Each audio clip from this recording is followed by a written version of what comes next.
Hello, this is Sal, and today we are going to do another hamster cipher point challenge. Today's word is hamster, so let's get started. First of all, we have to write H. For H, we have to tap four times. Short tap one, two, three, four. Then for the A, one short tap and one long tap. And for the M, two long taps.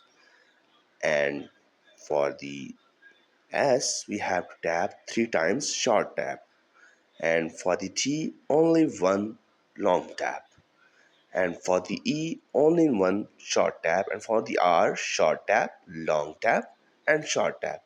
Here we go. Thanks for watching my video. Also, you can subscribe my channel. Thank you.